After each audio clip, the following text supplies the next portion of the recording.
And, all right, I'm going to let my staff take it away. Let's just do introductions here first. Good morning, my name is David Lopez. I am the Supervising Air Quality Specialist in the Grants Department and working with the team here to oversee the Stockton Urban Greening and Vegetative Barrier programs. So, Catherine? Good morning, my name is Catherine Tao and I am a Senior Air Quality Specialist here at the Valley Air District. Good morning, my name is C. Tao and I'm an Air Quality Specialist, along working with David and Kat on this AB 617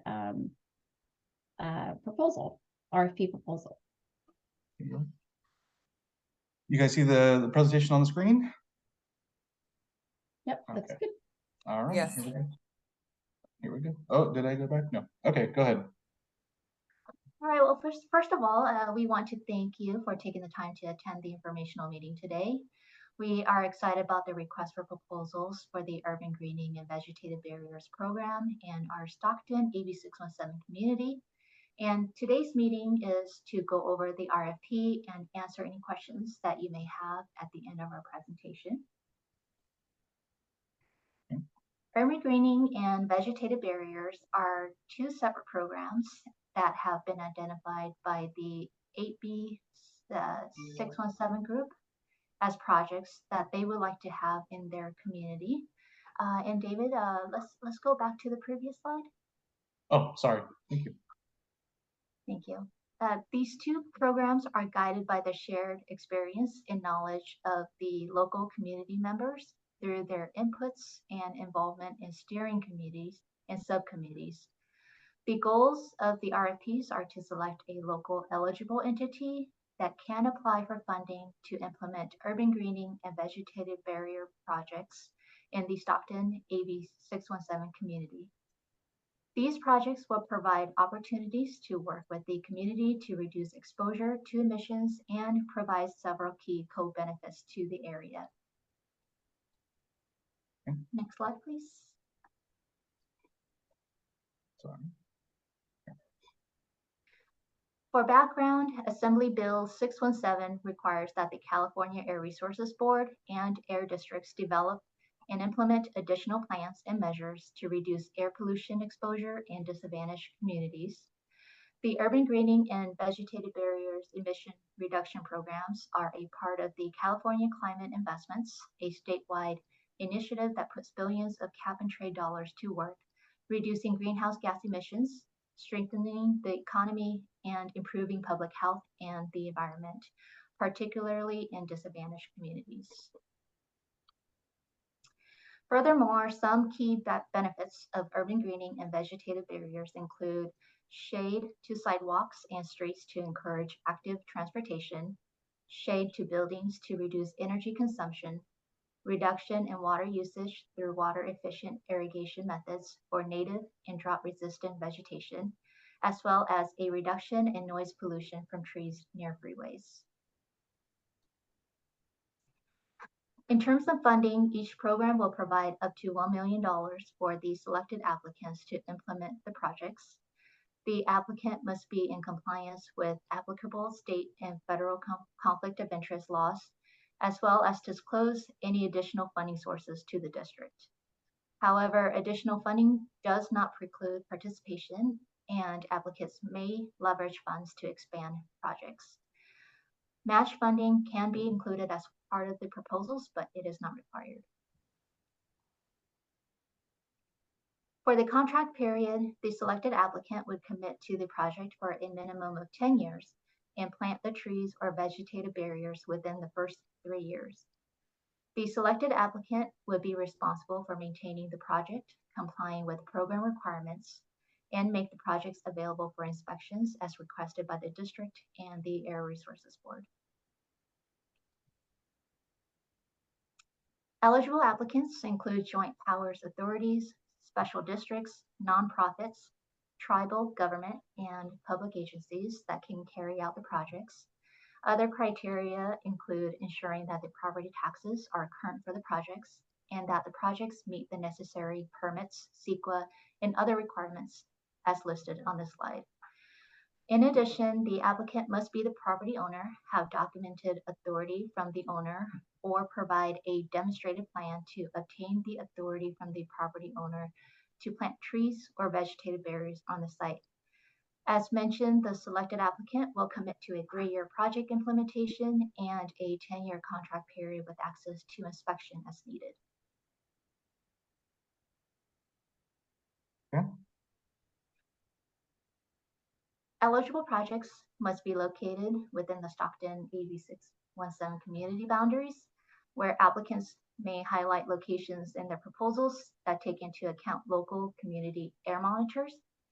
The selected plants for the projects must be non-invasive and non-poisonous, conform to roadway safety, maximize greenhouse gas reductions, be low BVOC emitting, and minimize allergenic pollen. Each program will provide reimbursements of up to 100% of eligible costs for the projects. The eligible costs related to the projects include supplies and materials, labor and construction, contracted services, science and interpretive aids for communication, maintenance, up to 25% of non-construction costs, such as design, permitting, outreach, and direct project administration and management. And lastly, up to 10% may be budgeted for contingency costs. The only ineligible item is overhead, which includes rent, utilities, as well as office supplies and equipment. The Stockton Steering Committee has identified vegetative barriers as a priority for air pollution mitigation. Some of the potential locations for the project include schools, truck routes, in areas near the Port of Stockton, Charterway, Boggs Tract, and El Dorado, with additional priority along Interstate 5. So at this time, I will pass it over to C. Tao, who is our air quality specialist in the grants department, and she will go over the remaining slides regarding the process for the programs. Thank you, Kat. Okay, so this slide is to show you the evaluation process of proposals received. So this is a simple flow chart, just letting you know what the process, what process we must go through. So for example, once proposals is received, the district and the Stockton community will evaluate and score the projects. After that, district and the community may interview applicants for clarification and proposals. The district and the committee will meet and present and rate proposals. Applicants are then notified, and then a contract was selected. A contract will be placed up to the selected applicants. Next slide. So as mentioned in the previous slide, the district and the selection committee would score the submitted proposal. The scoring criteria and points were developed in partnership with the selection committee and are meant to inform the decision-making process. The scoring criteria for overgreening will be based on the following.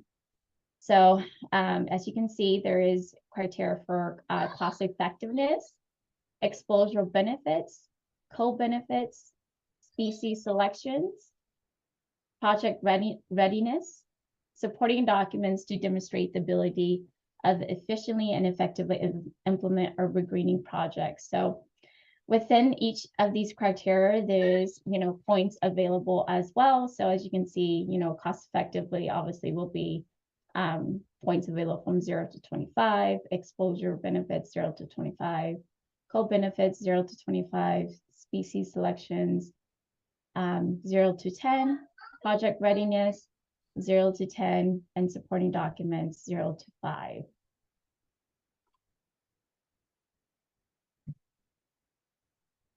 And then moving forward, this is the scoring criteria for vegetative barriers.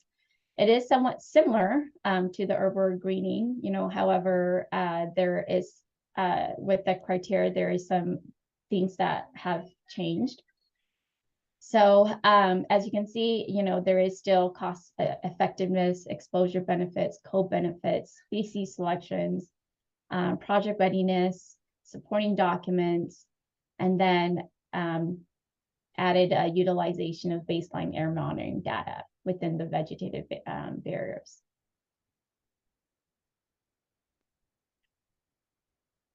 Thank you. And then applicants will need to show emissions reductions. By doing so, we provide a user guide in Exhibit B of the RFP. Various state and institution bodies have established tools to help estimate the greenhouse gas reductions and co-benefits. For example, the California Natural Resources Agency, which is also known as the CNRA benefits tools, provides results of greenhouse gas and co-benefits. Applicants will also need to use 3 external tools in order to fill out all the information, such as the tree planting tool 9, University of California Agriculture and Natural Resources Water Use, classification of landscape species tools, and the California Department of Water Resources Water Budget Workbook 8. Next slide. Applicants must submit the following documents in response to the RFP. For example, obviously the application, a certification form, agreeing out, you will need to sign and state that you agree to all the following terms and conditions. A form, a W-9 form, results from the CNRA draft urban greening benefits calculator tool, quotes, and this could be, dated and itemized quotes for the project costs, aerial map and photographs of the project sites. And all of this, a checklist of this will be on page 9 of the RFP.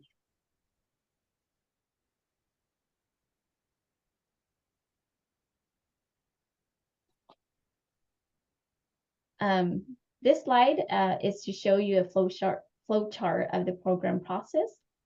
So again, applicants would, submit their application.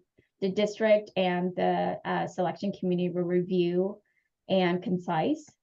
We will then offer a contract to the selected applicant, and then the applicant will send us, invoice, and then implementation of reimbursement will be reimbursed to the applicant, and then they will continue with project maintenance.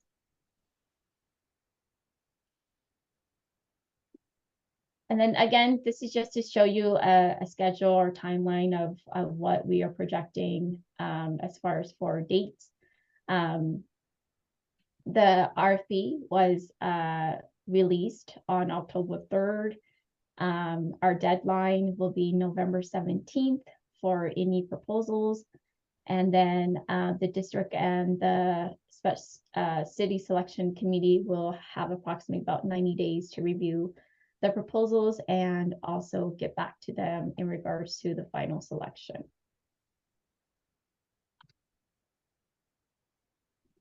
And then again, if you have any questions in regards to the RFP submittals, David Lopez, it will be the contact for this. His information is also here, along with email, and then also all proposals will need to be emailed to the grants@valleyair.org as listed.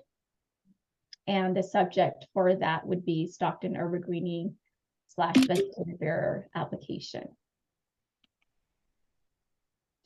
And now that concludes our presentations. We are available for comments or questions. Hello, my name is Miguel. Hi, Miguel. I am a resident. I live in Midtown Stockton, which is south of Harding Way, which is in the AB 617. And I'm curious to know how can we get info as in who is submitting so that as a local resident, I can engage? Because, our goal is that we want to make sure we plant trees in areas of in our neighborhood. And again, we're in this AB 617, and we've been doing like some groundwork already, as in surveying our neighborhood with hot spots, trees that have been cut down by the city or PG&E, and they don't have no plans to replant them. So yeah, I'm just looking to see how can I start making some kind of like engagement with any individual. Like I see we have a few people here. Are these possible interests, that are looking to seek to submit? I mean, No, yeah. I get what you're saying, Miguel, and I appreciate it. So kind of what's going to happen is we'll have the RFP open till mid-November.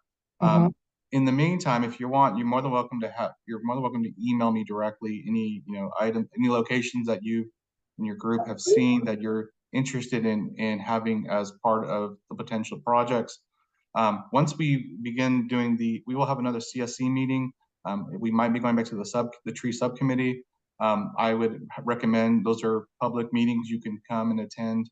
We're going to basically present, depending on how many applications we get, just kind of explain what's in the application, what are they proposing. There is time for feedback there if you want to present your recommendations in terms of where these tree locations could possibly go. Okay. And then we would then the district ourselves will work with the project partner. Once we get that applicant to see about where they could, our goal is to obviously try to put trees where they're most needed, but also if there is, community need, I think we can discuss that with the grantee. So. Got it. Okay, cool. No, that was just one of my concerns. Wanted to know. Sure. Oh, good. Is there any other questions? Let's see. I kind of came in a little late. Oh, it's okay. Not a problem. We're gonna, like I said in our chat, we will be posting a link to the video recording in case there's any interested parties who missed on the informational meeting. But and we'll also be having the slides there as well. But please let us know. So. Okay, great. Thank you. George, you have a question? Well, it's me again, SB. Oh, okay. It's both yeah, I just switched devices. But basically my question was we're like what Miguel was saying in terms of identifying, some of the areas, so then we can then go back to you and then kind of submit like what we're looking at as far as areas and just like I guess kind of like an executive summary before we do the full submission. We've already have some different partners we've spoken to, other nonprofits, what have you, but the main thing obviously is the area, right? The area that we would be focusing in on and seeing if that works. I know there was the priority areas that were identified, but we want to make sure that we're going to be able to implement in the we know the AB 617 area, but so if we can get that to you sooner rather than later, would you like it in terms of if I did something with just a summary and some photos and a map within the jurisdiction? Yeah, that would be great. Just kind of, since it's an open solicitation, we'll happily take that information. If you obviously are going to submit your application, that's great, please do.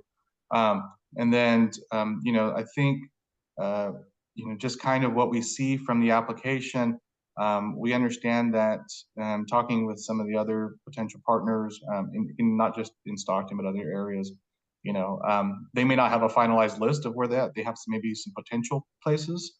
So like I said, I think might be some room for further discussion in terms of locations. Obviously, if a grantee has specific locations that they have already agreements in place, obviously that's very strong because that definitely helps us know that the project can be implemented in a quick manner. But we're always happy to get any type of comments and feedback from the public and CSC. But we can always look at it and see how we could potentially use that as part of the project. Okay, that sounds great. Thank you. You're welcome. I have another question. Sure. what are you doing, or what is San Joaquin Valley Air Pollution Control Mhm. doing now to prepare the city of Stockton with this? Because I know that the city is involvement with the trees is not, it's very low, and it's not much engagement on that. I think they look to other sources. I mean, there's no plan when it comes to replanting trees. So what are the steps that are being done now to inform the city manager, or that this is happening and this will happen, so that they're aware. I know the trees are a big liability to them. When there's sidewalk cracks, they tend to focus more on the sidewalk and knock down the tree. Mhm. That's their strategy, and it's disheartening. I live in a historic neighborhood with a lot of old trees, and so a lot of them are getting knocked down, and it's just, so I'm just curious what was relayed to the city. Um, for for us, we've been mainly focusing here on these two urban greening and vegetarian barrier programs. I can talk with our AB 617 team, and I believe they've had discussions with the city of Stockton on various different CERT measures. So if there is a concern that you want to share with us, we could be happy to pass it on, because they do have, I believe, direct conversations with the city. Okay. Okay. Any other questions? Well, we thank you for taking the time to attend this meeting and ask us questions. Feel free to send us, I have my contact information. Once again, let me share my screen so you can see it. Or do you guys see that right now? Yes. Okay, great. And I'll be happy to talk, and we're happy to respond back to any questions you might have. Obviously, since this is an open solicitation, we kind of have to keep it to a general questions. Okay. But we understand that sometimes there are things that come up, and we do our best to see what we can manage. But thank you very much for attending this morning. We look very much forward to any submittals coming our way. We're very excited to get these programs going. And with that, we appreciate it, and have a great day, and let us know if you need anything else. Right. Bye-bye. Thank Bye-bye. you. Thank you. Thank you. Bye. Bye-bye.